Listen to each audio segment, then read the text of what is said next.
வயிற்றுல வசிய மருந்து இருக்கு அப்படின்னா அந்த மருந்து எடுக்கிறதுக்கு இந்த முறையை நீங்க பயன்படுத்திக்கலாம்.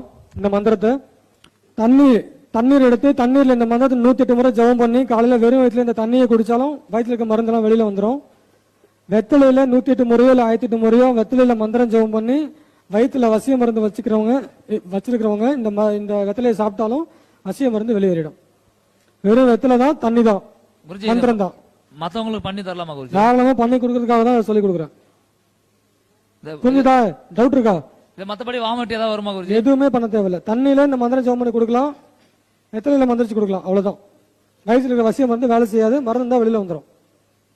எப்படி அது பார்க்க முடியுமா குருஜி? அத மருந்து வயிற்றுல இருந்து வெளியே வந்தா பாக்குற மாதிரி இருந்தா பாக்கலாம், பார்க்க முடியாத மாதிரி இருந்தா பார்க்க முடியாது குருஜி. சில இடத்துக்கு வந்துட்டு மோஷன் வழியா காட்டுறாங்க.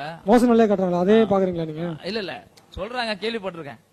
பொதுவா வசிய மருந்து அப்படிங்கிறது நிறைய பேர் சொல்லுவாங்க வயிற்றுல போய் ஒட்டிக்கும் முடி வளரும்னு. அது முடியும் வளராது, ஒன்றும் வளராது.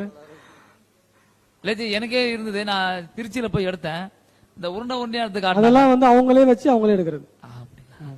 அவங்க இன்னும் நீங்க நிறைய கத்துக்கணும். வசிய ஈடு மருந்து தலையில தேய்ச்சிடறாங்களா, அது எப்படி ஜி எடுக்கிறது? அதுக்கு நீங்க இந்த முறையை பயன்படுத்தலாம். இந்த முறையை பயன்படுத்தலாமா? சரிங்க. வசிய மருந்துங்கிறது அந்த மருந்தோட தன்மை வந்து ரத்தத்துல தான் கலக்கும். யாரும் வயிற்றுல போய் வளர்ந்துட்டு வயிற்றுல ஒட்டிக்கிட்டு முடியெல்லாம் வளராது. அதோட வசியத்தோட தன்மை வந்து ரத்தத்துல கலக்கும். அதை முதல்ல தெரிஞ்சுக்கங்க.